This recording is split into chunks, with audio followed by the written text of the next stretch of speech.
Halo Sobat Ejra Diskus dimanapun kalian berada, jumpa lagi di channel Ejra Diskus. Di video saya kali ini saya akan menjelaskan mengenai makanan ikan diskus yang berjenis pelet ya. Karena banyak sekali pertanyaan kepada saya mengenai makanan diskus yang bernama pelet itu ya. Karena banyak sekali yang nanya ikan diskus bisa nggak makan pelet, bagaimana cara membuat ikan diskus mau makan pelet dan lain sebagainya. Banyak sekali pertanyaan mengenai makanan ikan diskus ya yang berjenis pelet ya. Dan bila kalian tidak tahu atau ingin tahu apa itu pelet itu jenis butiran seperti makanan instan ya yang sudah buatan pabrikan gitu ya.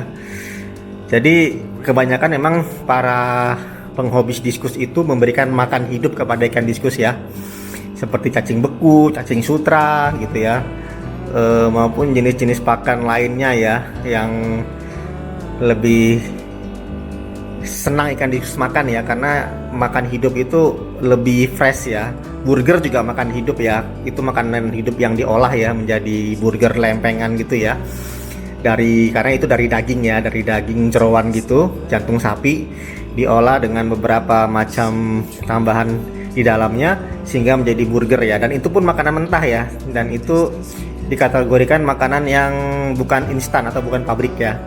Nah, sementara pelet adalah jenis makanan yang dibuat oleh pabrik ya. Ada beberapa jenis pelet yang biasa diberikan kepada ikan diskus. Salah satunya yang terkenal itu tetrabit ya. Tapi kalau tetrabit itu saya nggak rekomendasikan untuk dikasih sering ya. Tapi kalau sesekali boleh, karena itu bisa berpengaruh kepada warna ikan. Warna ikan bisa menjadi merah. Kalau base-nya kuning ya jadi merah. Yang putih jadi warna agak-agak ngeping-ngeping atau agak-agak ungu gitu ya. Sementara yang merah tambah terang pastinya ya. Jadi jangan terlalu rutin kasih tetrabit karena berpengaruh di warna. Dikasih sesekali boleh karena vitaminnya sangat bagus ya untuk kesehatan ikan, daya tahan ikan dan lain sebagainya ya. Kemudian ada juga macam-macam jenis ya makanan diskus yang itu ya, yang pelet ya, merek-mereknya banyak sekali ya. Kalian bisa mencarinya di internet atau di belanja online ya, banyak sekali di sana. Kalian ketik aja makanan diskus pelet gitu, banyak keluar. Dan yang perlu diperhatikan adalah jenis makanan tersebut harus bisa tenggelam. Jadi pelet yang kalian beli itu harus tenggelam.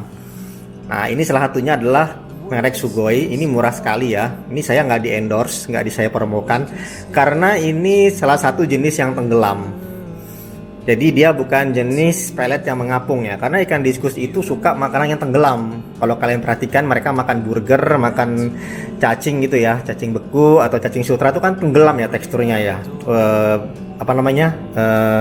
makanannya ya, sehingga mereka senang gitu ya kalau makanan tenggelam mereka makan dari bawah gitu ya, dan tidak mengambang ke atas ya. Kalau yang mengambang itu mereka kurang terlalu suka ya. Jadi usahakan mencari pelet yang tenggelam. Jadi kalian tanya sama penjualnya, ini tenggelam apa mengambang gitu ya. Kalau tenggelam itu cocok sekali buat diskus ya. Nah, kita coba ya. Ini merek Sugoi. Nah, kalian bisa mencari nggak cuma merek Sugoi, banyak sekali merek-merek ikan diskus. Maaf ya, merek-merek makanan ikan diskus lainnya yang dijual ya. Nah, ini mereka mau makan ya. Tuh, mereka mau makan. Tuh. Dan teksturnya tenggelam ya di bawah permukaan. Nah, sama dengan tetrabit ya, itu juga tenggelam dia teksturnya. Nah, seperti ini ya. Mereka makan, tuh. Mereka suka kalau makanannya tenggelam ya. Mereka patuk-patuk kayak ayam gitu ya. Kayak ayam makan makan beras ya. Dan ini juga di sebelahnya ya, kita akan coba tes ya. Nah, ini. Tuh. Mereka mau ya makan ya. Tuh. Jadi terbukti kalau ikan diskus bisa makan pelet. Oke ya, jadi nggak ada pertanyaan lagi di situ ya. Ikan diskus bisa makan pelet? Bisa gitu ya. Terus ada pertanyaan, saya udah beli pelet, terus saya kasihkan saya taburin ke akuarium, nggak mau dimakan sama dia. Nah, itu jangan seperti itu ya. Ikan diskus yang udah biasa makan hidup ya, entah itu artemia, cacing beku, atau cacing sutra, ataupun jenis-jenis makanan lainnya ya, atau burger gitu ya. Jangan langsung kalian anggap mereka bakal mau makan ini ya, makan pelet seperti ini. Enggak, mereka tidak akan mau makan. Sampai kalian tunggu 10 jam atau 24 jam juga nggak bakal mereka makan. Karena apa? Karena belum dilatih gitu ya. Jadi ikan diskus makan ini, makan pelet harus dilatih. Seperti apa cara melatihnya? Yang pertama, kalian harus puasakan ikan-ikan kalian. Ingat ya, dipuasakan 1 sampai 2 hari. Waduh, nanti ikan saya mati, nggak makan dan lain sebagainya. Oh, kalian salah ya. Ikan diskus kalau sakit bisa nggak makan seminggu loh, tapi hidup dan sembuh ya. Tuh. Atau mungkin ikan diskus yang dikirim ya ke luar negeri atau kemana gitu ya, bisa 1-2 hari bertahan di dalam plastik nggak mati. Nah, artinya apa? Ikan diskus itu bisa bertahan ya sampai beberapa hari ya untuk tidak makan ya. Jadi jangan kalian takut ya ikannya jadi sakit atau mengecil atau tidak besar-besar. Oh jangan gitu ya. Memberi makan ikan diskus pun nggak boleh terlalu banyak. Jangan sampai kalian ingin cepat-cepat besar, kalian berikan makanannya 5 kali sehari atau 6 kali sehari. Enggak. Ikan diskus sama kayak kita manusia ya. Kebanyakan makan juga bisa muntah, sakit dan lain sebagainya ya. Oleh karena itu berikan makan secukupnya. Masalah besarnya, besar atau kecilnya nanti ya itu nomor 2 ya, karena percaya aja ikan diskus bakal berkembang ya, akan menjadi besar ya gitu. Jadi jangan buru-buruin memperbesar ikan diskus. Kasihan kalau dipaksa jadi cepat besar gitu ya dengan makanan-makanan yang kalian berikan kebanyakan gitu ya, itu malah memperburuk kesehatan ikan diskus. Jadi seperti itu. Jadi berikan porsi yang cukup, mungkin 3 kali sehari ya oke lah ya, 2 kali sehari ya oke gitu ya. Yang penting kasih makannya sehat dan bersih ya. Mereka akan bisa cepat besar ya. Jadi seperti itu. Nah, kemudian cara yang saya lakukan itu supaya ikan diskus ini mau makan pelet selain dipuasakan 2 hari, itu biasanya saya kasih heater ya. Jadi ikan diskus kalian kasih heater, set aja 32 derajat atau 30 derajat ya. Aduh panas banget dong, ikannya kan nggak sakit. Ikan diskus bila dikasih heater ya, itu metabolisme tubuhnya akan meningkat, membuat dia menjadi gampang lapar ya. Jadi kalau mereka sudah lapar, apapun dimakan ya, gitu ya sama mereka. Meskipun nggak langsung, kadang diicip-icip dulu atau dirasa-rasa dulu ya, di lepeh-lepeh dulu ya sama mereka ya, dimasukin mulut dibuang gitu ya. Nah itu cara mereka mengenal rasa makanan ya. Nah jadi kalau mereka udah merasakan pelet kalian ya, yang sudah masuk ke mulutnya, mereka akan adaptasi gitu, akan merasa oh ini makanan baru, mereka buang, nanti kalian kasih lagi, mereka icip lagi, oh makanan baru, ternyata enak juga ya makanannya ya. Nah akhirnya mereka karena sering diberi makanan yang sama berupa pelet ya, itu membuat mereka jadi suka dengan peletnya ya itu. Dan butuh waktu yang nggak sebentar melatih ikan diskus makan pelet ya, butuh waktu yang cukup panjang ya, bisa sampai seminggu baru dia mau makan pelet ya. Jadi seperti itu cara melatihnya. Yang pertama dipuasakan, yang kedua berikan heater ya, supaya dia merasa hangat, metabolisme tubuhnya menjadi tinggi sehingga dia merasa lapar. Dia lihat pelet dihajar sama dia, ada pelet dihajar sama dia, jadi dia udah nggak ngerasa lagi, nggak milih-milih lagi antara pelet atau cacing beku. Jadi seperti itu. Nah ini buktinya ya, ikan saya mau makan. Nah ini kan saya puasakan cukup lama ya, 3 hari baru dia mau makan pelet ya. Saya nggak pakai heater karena ruangan di tempat saya sudah terlalu panas ya di rumah ini ya. Saya tinggal di Bekasi dan lumayan Bekasi cuacanya panas, jadi membuat airnya menjadi hangat ya, dan mereka jadi lapar terus ikan ini ya, jadi rakus ikan-ikan di tempat saya ya. Nah bila tempat kalian udaranya nggak begitu hangat atau panas gitu ya, dingin mungkin ya suhu udaranya di sana ya, pakai heater aja yang tadi saya bilang ya, set 30 derajat atau 32 derajat supaya mereka meningkatkan metabolisme mereka, tubuh mereka, sehingga mereka menjadi lapar dan ingin makan ya. Jadi ketika melihat pelet mereka hajar, mereka makan gitu ya. Akhirnya terbiasa dengan pelet, ya udah ikan kalian bisa makan pelet. Nah diselingi dengan cacing beku gitu. Fungsinya pelet apa sih? Pelet itu ada beberapa vitamin yang tidak dimiliki oleh makan hidup. Jadi sangat bagus sekali ya. Contohnya ikan ini, ikan saya ini, saya kalau ganti air jarang banget loh, bisa sampai 2-3 hari.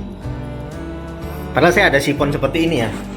Nih, seperti ini ya. Ini harusnya kan enak aja ya, tinggal dibuka kerannya, sedot kotoran, ganti air, udah gitu kan. Nah tapi saya enggak, saya kadang dua hari saya nggak ganti, jadi kotorannya menumpuk di dalam. Mereka tetap sehat, dan kotoran yang mereka keluarkan juga nggak itu ya, seamis pakan hidup ya.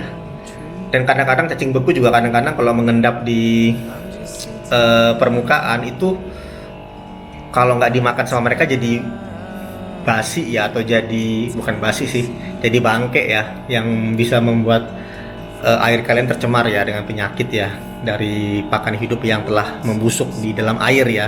Sementara kalau pakan instan seperti ini, dia meskipun membusuk di air, dia nggak bikin racun ya dalam air ya, nggak seperti makan pakan hidup ya. Itu saya rasakan ya gitu. Kalau misalnya saya juga kadang-kadang kasih cacing beku yang nggak fresh, nggak segar, mereka nggak mau makan, itu mereka diamkan aja dalam air gitu kan, dalam air didiamkan, nggak mau dimakan sama dia, akhirnya berhari-hari nggak dimakan,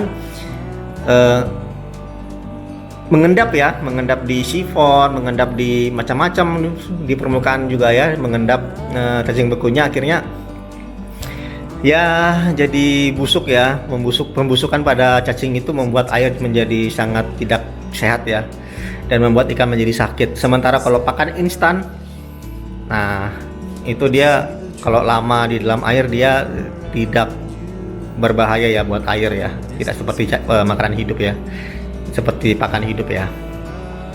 Jadi seperti itu penjelasan singkat saya mengenai pelet. Kemudian kalau dikasih pelet tiap hari boleh nggak? Ya boleh aja, tapi gimana ya?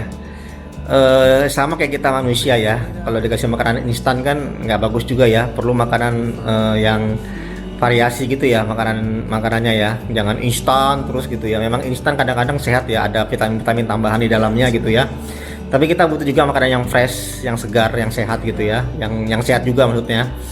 Seperti makan hidup kan juga nggak semuanya berbahaya ya, ada makan hidup yang berguna untuk badan ikan gitu ya, untuk pertumbuhannya dan lain sebagainya. Jadi mendingnya di mix aja antara makan hidup dan makan mati, seperti itu, oke ya. Oke sobat, demikian video dari saya. Bila ada pertanyaan tolong ditulis di kolom komentar. Bila kalian suka dengan video ini tolong di like, tidak suka ya di dislike aja ya.